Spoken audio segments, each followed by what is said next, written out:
Bones, benvinguts al quart episodi de 100 Summer Days. Estem aquí amb Lil. Bones.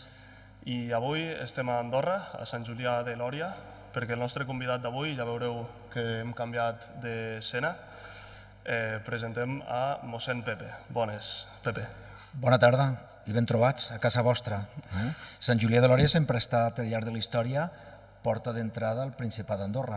Per tant, acabo d'entrar, he pujat de terres lleidatanes, de la Seu d'Urgell, i de Lleida, doncs, benvinguts a casa vostra, com tants i tants visitants que cada dia xafen les nostres estimades valls d'Andorra. Merci. Així, per començar, sempre fem que el convidat expliqui ell mateix per què està aquí, en qualitat de què ha vingut, i per donar una mica de context de quin és el teu... a què dediques el teu temps?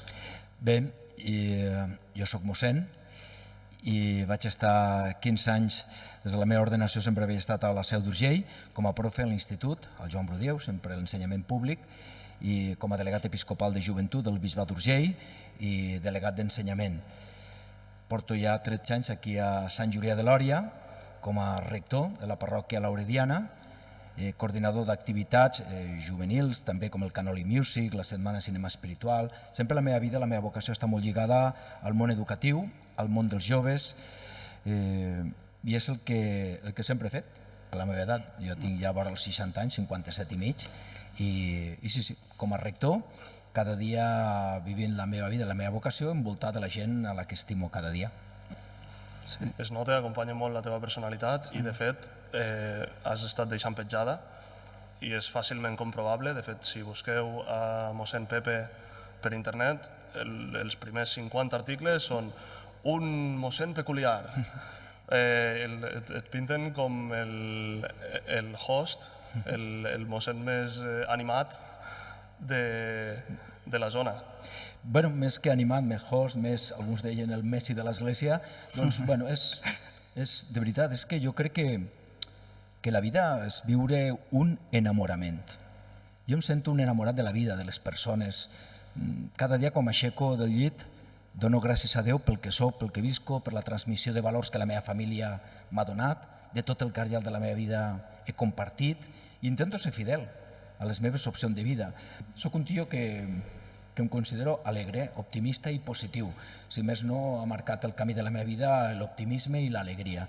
I vull que em continuïn acompanyant. Són bons camins, companys de viatge, l'optimisme i l'alegria. Se't nota bastant quan parles que tot el que fas ho vius molt i te deixes la pell amb allò, no? Llavors, jo et volia preguntar si et consideres feliç i què és per tu la felicitat? Bé, la vida no tot són flors i violes. Tu ho intentes i l'esperit del tarannà és molt important, forma part de l'ADN de la nostra vida i així ho intento viure cada dia, però evidentment hi ha molts moments de la vida no fàcils o perquè de vegades hi ha moments que em sento impotent, sobretot davant de situacions de gent que et demana ajuda. Ja m'agradaria a mi resoldre tants i tants problemes en el món, no? La fam en el món, el que tothom tingués un habitatge digne, tenir feina, trobar la parella o la persona estimada, gent que es troba sola, que ningú l'estima, o l'orientació sexual, acceptar-la amb dignitat. Hi ha tants temes que de vegades et sents, dius, senyor, ja m'agradaria a mi poder resoldre tantes i tantes situacions, no? Perquè les persones puguin trobar aquesta felicitat, no? I no tot, repeteixo, són flors i violes. Hi ha moments de patiment, de dificultat, però jo crec que això és com una balança, no? Hem de posar les coses negatives, però també les positives, i que sempre triomfen més les positives i els moments d'ànim, i passar pàgina de moments en els que de vegades no pots resoldre, no? I ja està. Jo crec que la vida va per aquí. No ens hem de complicar l'existència, és deixar-nos portar. Ara, ja entrant una mica més a lo que és els teus inicis o una mica la formació que has tingut que tenir per arribar a ser mossèn, no? Jo hi ha una pregunta que sempre em faig i és: t'has llegit la Bíblia sencera? Un creient, no sols un mossèn, qualsevol cristià que participa cada dia de l'Eucaristia, doncs durant 3 anys fem el cicle A, el cicle B, el cicle C, i tota la Bíblia està desgranada i cada dia agafem un tros, no? Diferent en funció del moment litúrgic, agafem textos de l'Antic Testament i textos del Nou Testament, que en funció del temps litúrgic, de les festes que anem celebrant, per tant, qui participa cada dia a l'Eucaristia durant 3 anys llegeix tots els textos bíblics. Sempre la Bíblia és paraula de Déu, per tant és paraula sagrada, és paraula que a tantes cultures ha marcat la vida i la condició de tantes persones, no sols als cristians, pensem en els jueus, la Torà, com ha marcat la vida, com ha canviat la vida de moltes persones, persones que aquesta trobada amb Déu els ha fet canviar el xip de tantes històries. Seguint amb la Bíblia, hi ha molta gent que considera, hi ha una diferència d'opinions aquí i de bandos, per dir-ho així d'alguna manera. Hi ha gent que veu la Bíblia com un recull de la vida de Jesús, el Nou Testament, però tot com molt històricament verossímil, i els miracles i tot el que passa i les dates i tot. Hi ha gent que el veu més com un conjunt, un recull de contes, de paràboles, amb una moraleja, no em surt ara en català com és... Ensenyament. Sí, amb una lliçó que aprendre de vida. Què n'opines d'això? Com ho veus tu? Ell va viure aquesta experiència amb els seus que l'acompanyaven i va haver primer una tradició oral. Quan arribaven a casa, tots els disciples segur que compartien amb la seva gent allò que havien escoltat de Jesús, allò que els havia tocat. Realment era allò com aquell anunci que feien abans de les birres Sant Miguel, no? Donde va la triomfa. No? I és que Jesús generava expectació. I això va marcar el cor i la vida de tantes persones que primer van iniciar els textos escrits, els van iniciar com una tradició oral. I passat el temps, això es va posar per escrit. Però penseu que tot això és l'experiència de fe de persones creients, com un periodista que és testimoni d'una experiència. Avui arriba al seu despatx, agafa un portàtil i ho escriu, no? I ho transmet. I en funció de l'experiència de cadascú, ho escriurà d'una manera o d'una altra, donarà importància a un moment, a una situació o a una altra. Evidentment, pel que és creient, una cosa és el Jesús històric i una altra cosa és el Jesús de la fe. Evidentment no és igual aquest text per una persona creient, és paraula de Déu, paraula que il·lumina la vida, que marca la vida. El que no és creient serà un text que s'ha fet servir per constatar dates històriques i contrastar amb textos no bíblics de l'imperi romà per veure des de l'arqueologia d'altres ciències constatar fets. I per part meva, últim assumpte sobre la Bíblia i el que ve sent la història segons la religió, el que narra. Què n'opines de la teoria de l'evolució en contrast amb la teoria o la història que explica l'Església de com es va crear el món, l'univers i tot plegat? Per mi és molt important el diàleg entre la ciència i la fe, i es tenen que complementar, i això és fonamental. Al llarg de la història l'Església, sobretot l'Església catòlica, ha tingut posar la pota, com dirien, no? Perquè jo crec que no ha mantingut aquest diàleg que per mi és fonamental, no? Déu es va fer home per dialogar amb la història, per ser a la història, per transformar la història. Per tant, és molt important aquest diàleg entre la ciència i la fe. Els textos que tenim de l'origen de l'univers són textos de la Torà, del llibre del Gènesis, per tant estem parlant de la cultura jueva, textos que tenen més de 3.000 anys d'història. I pensem que el text que tenim de la narració de la creació dels 7 dies, tot seguit, quan acaba una versió, tot seguit surt una segona versió del mateix llibre. Des de l'inici ja tenim 2 versions. Però no hem d'oblidar que tota la Bíblia, Antic i Nou Testament, és un llenguatge literari. I el llenguatge literari no el podem agafar al peu de la pàgina. Tu pots agafar una frase, no sé, aquesta noia té uns cabells d'or. Estic manifestant que és una noia rosa, divina i estupenda. Però clar, si ho agafo al peu de la lletra, m'aniré a buscar unes tisores per tallar i anem a vendre pes. Vull dir, no podem agafar al peu de la lletra. Això ha fet tant de mal en el nostre món d'avui i ha estat l'origen de tantes sectes que han traït a l'ésser humà i s'han aprofitat de tantes persones. No podem agafar els textos bíblics al peu de la lletra. Hem d'agafar el seu conjunt. Jo ja, per la meva part, estic meravellat per la ímpetu amb la que expliques les coses, no? I ara, passant a un tema més d'actualitat o del món d'avui en dia, almenys del nostre dia a dia, des de fora de l'Església dona la percepció de que ha baixat la popularitat o la gent o els joves d'avui en dia no creuen tant en Déu. Com ho veus tu, que estàs dins? Doncs que tenen motius, que tenen motius. Evidentment, l'Església la formem persones, homes i dones, infants, joves, gent gran, i no són perfectes. Només Déu és perfecte, l'ésser humà no ho és de perfecte. I de vegades, abans que parlàvem del testimoni, també podíem parlar de l'antitestimoni. Persones que s'han manifestat com persones d'Església que han estat antitestimonis. Aquí tenim el tema de molta actualitat, com és la pederàstia, persones que han abusat de menors. Per tant, jo estic una mica amb el papa Francesc, tolerància zero, tolerància zero. I sí, han estat persones que no han estat testimonis d'aquesta dignitat que mereix tot ésser humà perquè som obra de Déu. Per això dic que al llarg de la història a l'Església tenim pàgines que més val no recordar, no reviure i formen part de la història de la vida de l'Església, de la vida de tantes institucions també polítiques, socials i esportives, no? O sindicals. En l'Església, evidentment, és pitjor, perquè l'Església hauria de tenir un plus per la seva moral, per la seva manera d'entendre l'existència.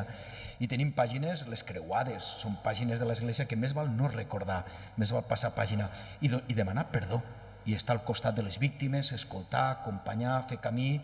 I jo crec que aquesta és la postura que hem de tenir, no? Davant de temes no fàcils d'avui i que hem de condenar, com a Església i com a societat, creients i no creients. I aquí hem de fer pinya i hem d'anar tots junts, perquè l'objectiu de tots, creients i no creients, és fer d'aquest món nostre un món millor. Sí que és cert que no cal centrar-se només en les parts dolentes, les parts que poden fer perdre popularitat. També l'Església, com també al llarg dels anys, inclús diria pionera en el que ve sent la propaganda, ha fet grans esforços també per mantenir-se al dia i evolucionar amb el progressisme de la societat, que cada cop ho posa més difícil també.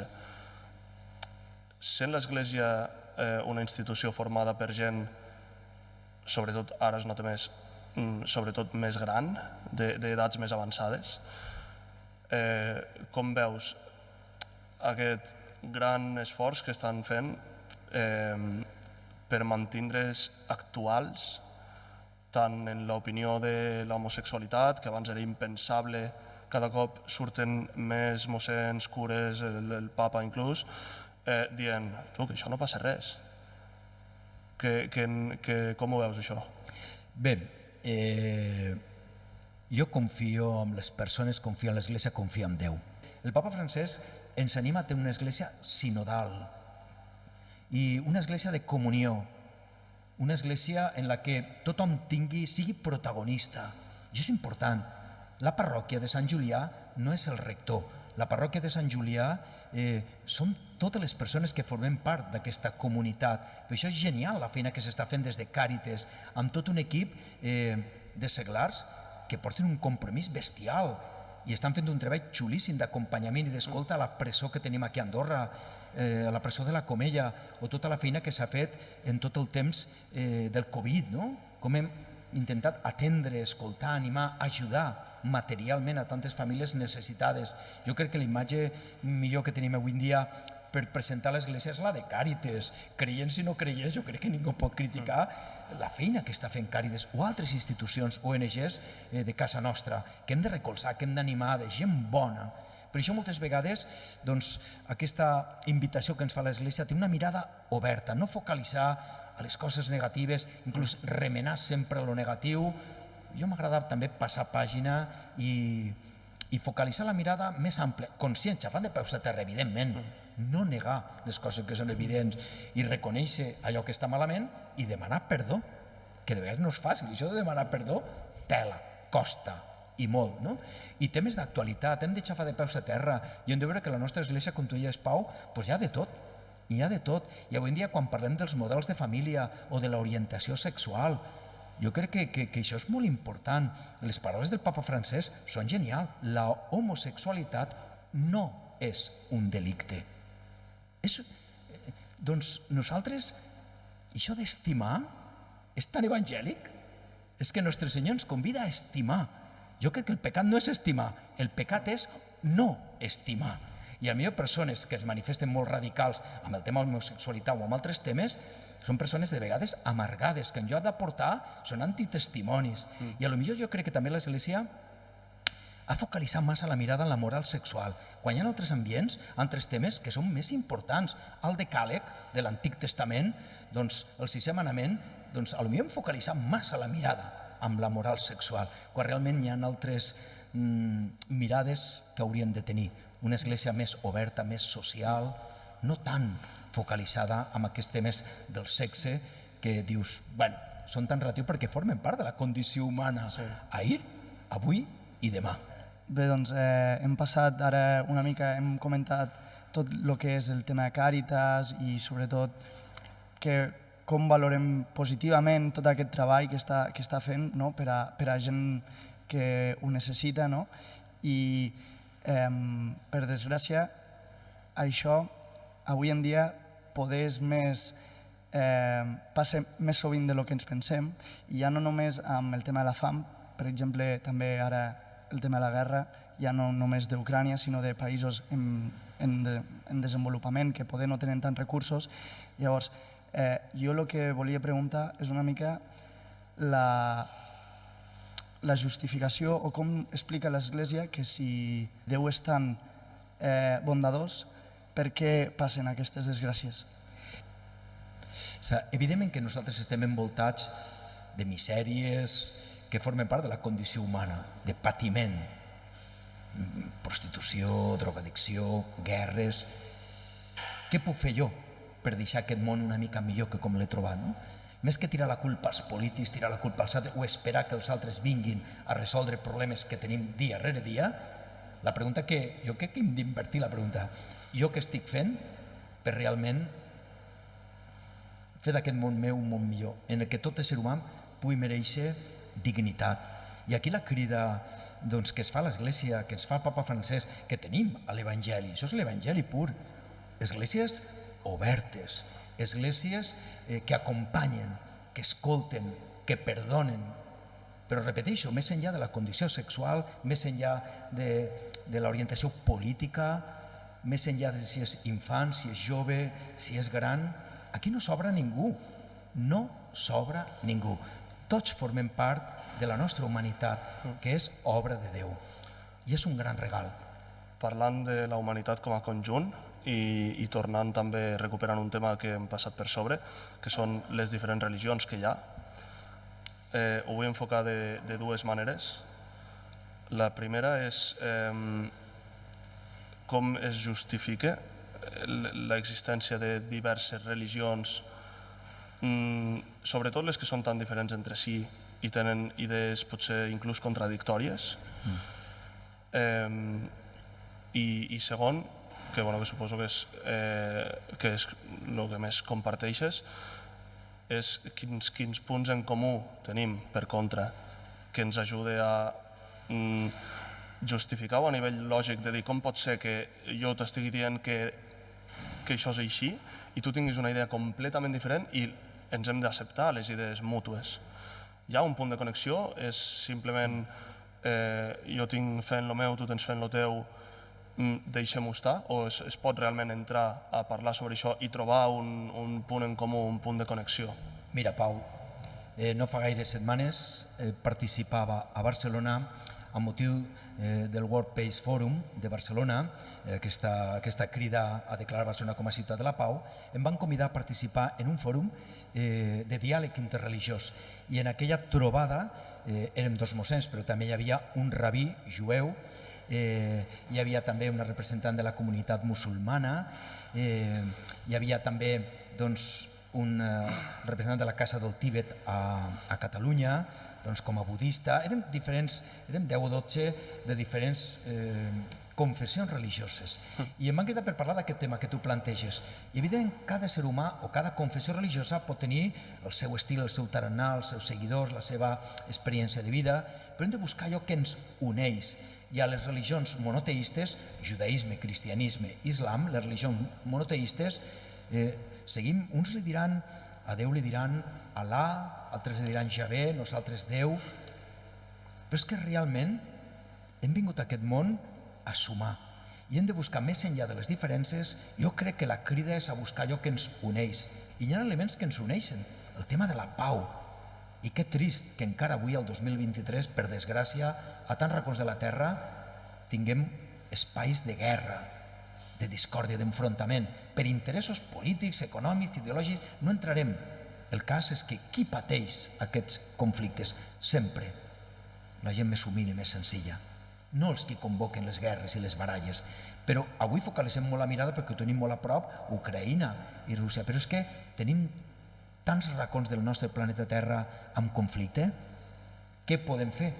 Nosaltres, humilment, a la nostra comunitat aquí a Sant Julià, quan va esclatar el conflicte i encara avui, doncs, almenys escoltar, ajudar, animar.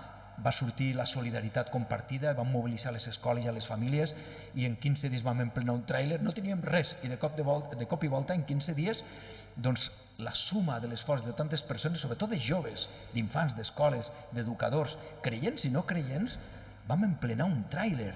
Sí, és una mica l'aspecte aquest de la religió, un d'ells, que no cal realment tenir fe ni ser religiós, ni practicant ni molt menys per participar-hi. Jo crec que és un Encara tema... que sigui una disciplina religiosa, pots anar i dir, ei, estem ajudant a gent que ho tema de necessita. cor, és un tema de Exacte, cor, és l'aspecte més estimar a la gent propera de la religió, que crec que és el més extrapolable a tot tipus de persona, siguis de la religió que siguis ateu, siguis qui siguis, una mica de bondat en aquest món en la que veiem de vegades que en falta tanta. Bé, doncs, avui en dia hi ha no sé si és un fenomen o tampoc no sé si és una moda o què és el que passa, però és cada dia més popular i realment és trist veure com moltes parelles perden aquest amor o trenquen el vincle familiar i en aquest cas es divorcien, no? Llavors, jo m'estava plantejant quin és el teu punt de vista o la teva opinió sobre aquest augment de divorcis. Per mi és l'Evangeli, tota la Bíblia es resumeix en una paraula, estimar. A mi m'agrada molt, hi ha una paraula italiana, amorevolezza. Quan els italians diuen això, nosaltres no tenim traducció a la llengua catalana, al castellà. Amorevolezza és important estimar, per suposat que hem d'estimar, però no n'hi ha prou en estimar. L'altre s'ha de sentir estimat. Quan els italians diuen amorevolezza va per aquí la idea, que l'importància no sols d'estimar, que també, sinó que l'altre o l'altra es pugui sentir estimat. I és trist, evidentment tu ho deies, no? I les conseqüències les viuen de vegades quan hi ha parelles un trencament, quan hi ha canalla pel mig, i això els que ens dediquem al món educatiu, això es viu molt a l'aula. Els profes, els educadors, els tutors, tenim que escoltar, acompanyar situacions de trencament, que sempre quan hi ha un trencament sempre hi ha un motiu, sempre. Però és que això ha passat abans, passa avui i passarà demà passat i en el futur, perquè forma part d'aquesta condició humana. El que passa és que avui en dia tenim la pell potser molt fina i la capacitat de durada, d'aguantar, i això no costa, i a la mínima trenquem. Bueno, abans de trencar, és l'única solució. Quan una relació no funciona, la meva pregunta és, no hi ha cap solució, l'única solució és trencar, l'única solució és la separació, és el divorci. Jo crec que aquí, per mi és molt important, i jo crec que falta diàleg a les relacions humanes. Però en la vida d'una parella, en la vida d'una família, a la colla d'amics, és que és tan típic un zasca i més matxacar a un quan no està present. Jo sempre m'agrada recordar que del que no està present o parlem bé o callem. Estàs a la colla d'amic i aprofites quan no està un col·lega perquè ha anat al lavabo o el que sigui en una festa, zasca, zasca, zasca. Dius, ostres, si hi ha alguna cosa d'ell que no t'agrada, parla. Per mi és tan important el diàleg, el trobar espais d'agermanament, de mirar què és allò que no ens agrada i intentar buscar la manera per corregir, per millorar. Però és que això passa en tots els àmbits de la vida, en tots els àmbits, i en una relació afectiva també. I és tan important la sexualitat, el poder sortir de festa, el poder, doncs, un cedeix, l'altre guanya, tira endavant, no sé, jo crec que això és un art, l'art de la convivència. També voldríem parlar, un petit incís aquí, sobre la radicalització d'algunes cultures, sobretot el que més hem vist, sobretot en notícies i tal, és venint de la musulmana el jihadisme, però suposo que totes les cultures tenen la seva part radical i que millor deixar-la estar. Però agafant com a exemple, per exemple, els musulmans tenen el Corà, no? D'on creus que ve la radicalització i hi ha realment al Corà passatges que es puguin malinterpretar fins a un punt tan extrem? Mira, totes les tradicions religioses, judaïsme, cristianisme, l'islam, budisme, totes les tradicions, i dintre de l'Església, no sols els catòlics, doncs anglicans, evangèlics, doncs totes les branques doncs viuen moments o han viscut o viuen moments de radicalisme. Però és que això és com una família on són molts germans, no tots són iguals i tenen el mateix ADN, el mateix pare, la mateixa mare, generalment. Però els radicalismes surten al camí de la vida. Jo crec que aquí és molt important la formació i l'educació. I els líders o les persones que passen al davant que focalitzen la mirada de manera radical i això contamina. I això ho veiem en el món de la política, en el món de l'esport, en el món de l'afectivitat i també, com tu deies, a l'Església. I això és trist. I ara que ho parlem, t'has trobat tu mateix amb casos de gent radicalitzada i amb problemes així de serios i en aquest cas has entrat tu a fer de guia espiritual, que al final és la teva vocació, suposo que ho portes bastant a l'ordre del dia, això. I no sols això, sinó que això ha portat al naixement de sectes. Gent radical, gent que entén malament els textos bíblics, una religió o una ideologia política.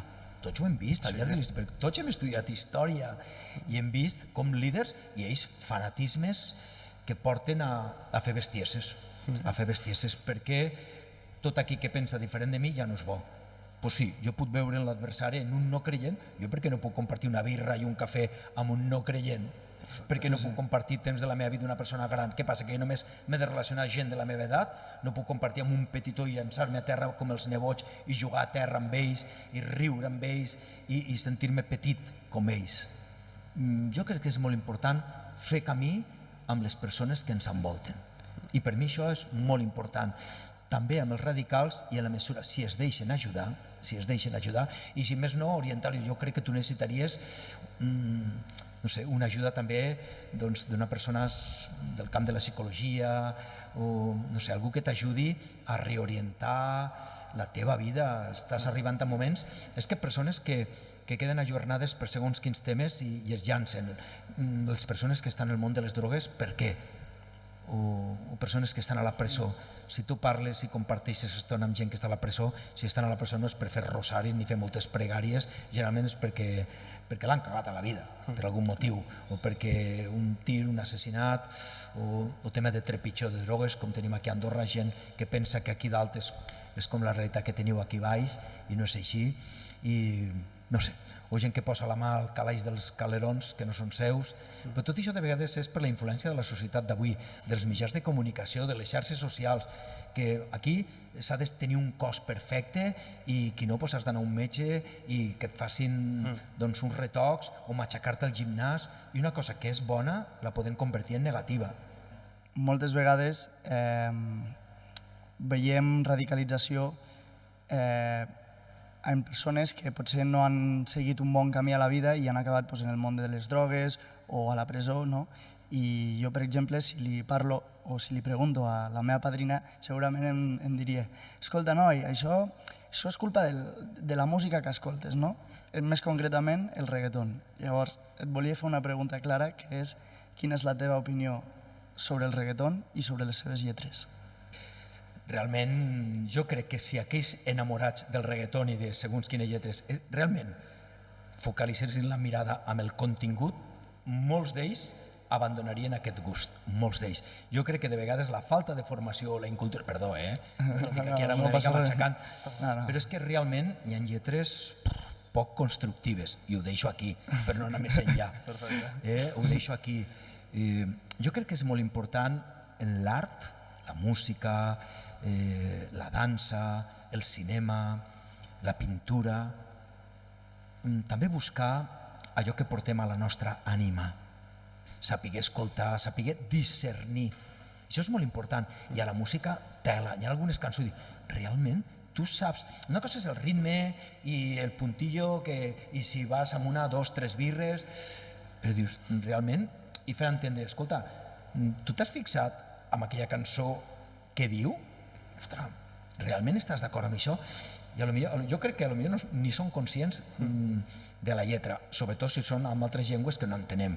Llavors aquí podria quedar justificat. Llavors no pilles, no entens, bueno, et pots justificar, però tela. Això diu molt poc de l'ésser humà. Vale, ara ja quasi per acabar farem una secció que fem a cada episodi, que és que el convidat anterior, ha recomanat una pregunta al següent sense saber qui serà. Igual que tu no saps qui és l'anterior, tingues en compte que la gràcia que busquem és que cada convidat sigui totalment disruptiu envers l'anterior, o sigui, que sigui el més oposat que puguem arribar a trobar. D'acord? No res, ara et posarem la cançó, ho tenim preparat. I després tu... Des de simplement sentint la cançó, òbviament no cal adivinar qui és, noms i cognoms, perquè no el coneixeràs, però sí el perfil de persona o a què es dedica o quin tipus de persona t'ha recomanat això. Vale?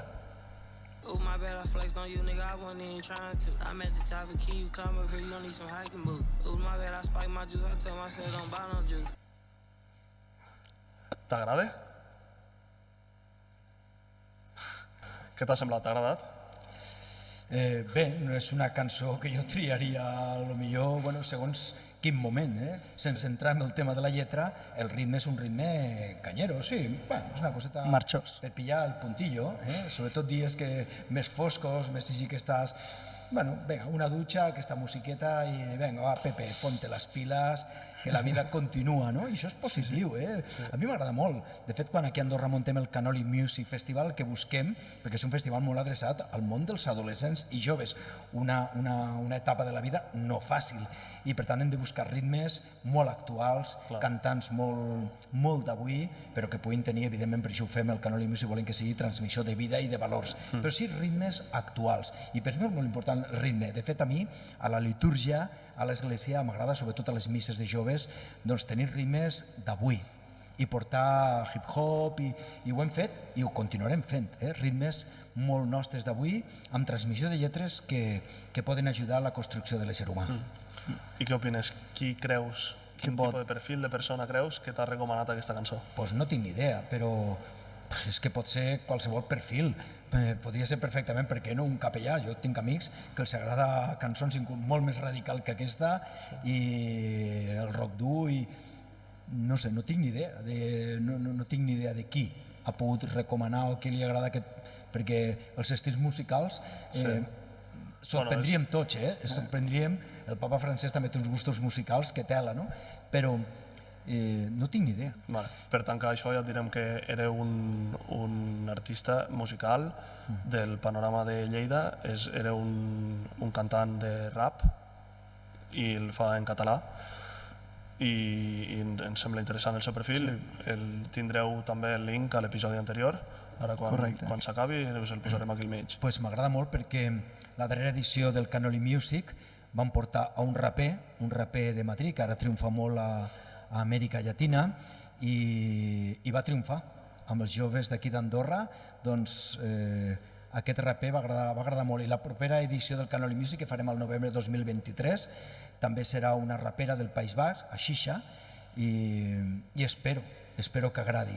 És música rap, però amb lletres realment que aporten, segons el meu criteri. Et recomano, potser no el repertori sencer d'aquest últim convidat, però sí que la seva filosofia és molt de la vida és bonica i s'ha de disfrutar-la, i jo crec que us cauríeu bé i tot. Doncs, bueno, a mi m'agradaria conèixer-lo i potser, per què no? El podem convidar també, si té unes lletres que aporten al món dels joves d'avui, que el podríem convidar a la propera edició del Canoli Music. Ja, últim incís abans d'entrar ja en la pregunta final, és que normalment donem pegatines que tenim amb el logo i una mica el nom, del canal i de l'Instagram, és el mateix. Ens les hem deixat, però te les faré arribar. Genial. En pic pugui.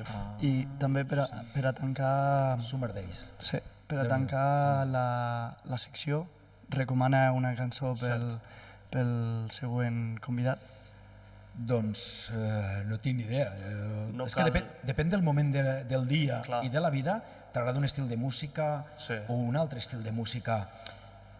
Bueno, jo podria tenir una cançó molt clàssica i molt així, molt de peace, molt de pau, no sols pel convidat que m'ha convidat a aquest canal, doncs Imagine, de John Lennon.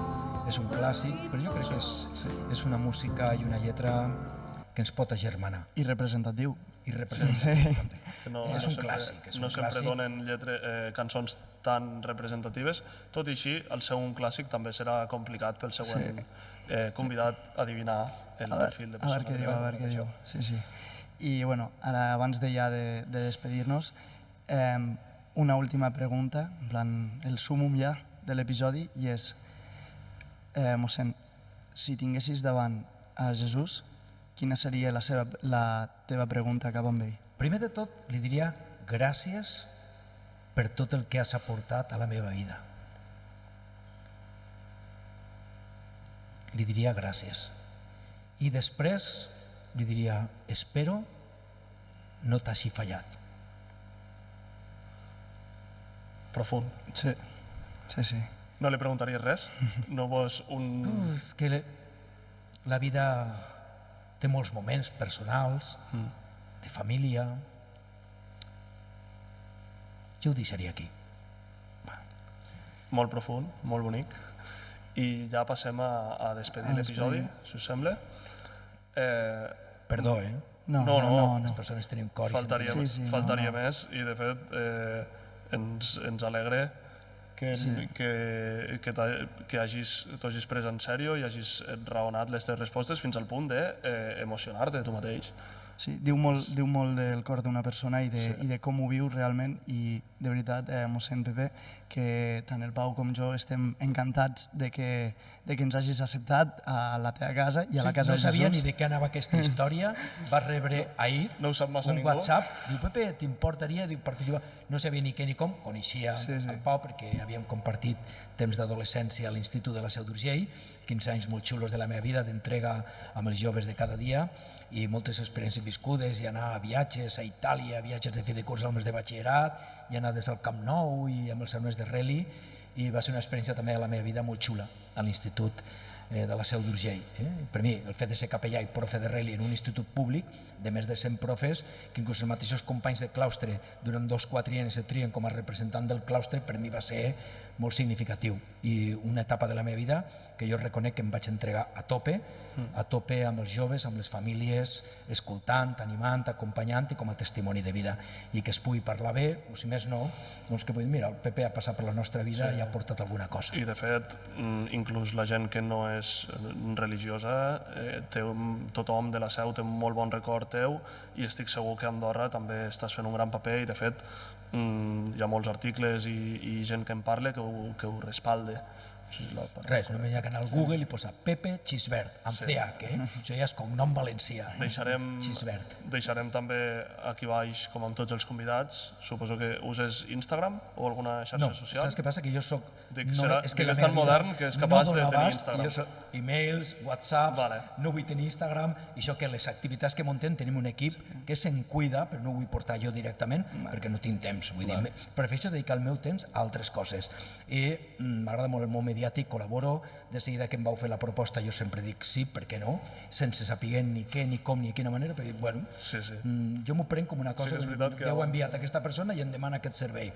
Bueno, jo hi vaig. Abans de preguntar res em va dir, primer de tot, sí a tot. Jo sí. Després ja m'explicaràs què és la meva resposta, ho intento. És que quan jo em vaig fer capellà el targetó de la invitació, com vaig ordenar l'any 2000 a la catedral de la Seu d'Urgell, la frase que vas triar de la Bíblia del Nou Testament era jo sóc enmig vostre com el qui serveix. Jo m'he fet capellà per servir. I si serveixo, endavant. I si no, passar pàgina, és tan fàcil.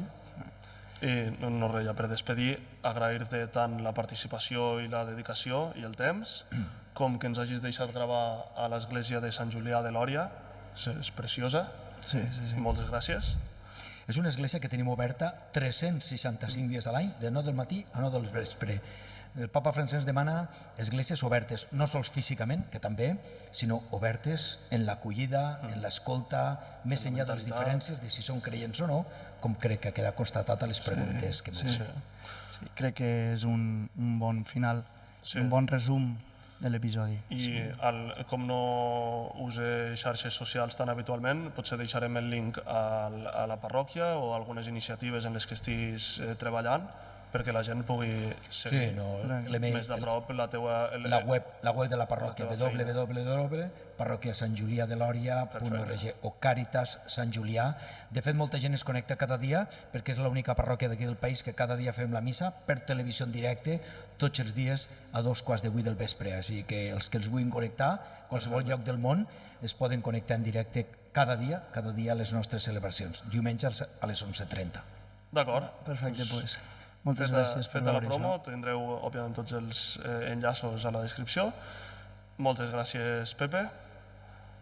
Per acollir-nos i moltes gràcies també als que ens han estat veient una vegada més i per informar-se també en diferents temes de la vida. Moltes gràcies. I avui especials gràcies. Tenim darrere càmeres una persona diferent. La mantindrem en l'anonimat. Simplement gràcies. Ens veiem al següent episodi, espero que hagi sigut distès i que us ho heu passat bé i no res, fins la següent.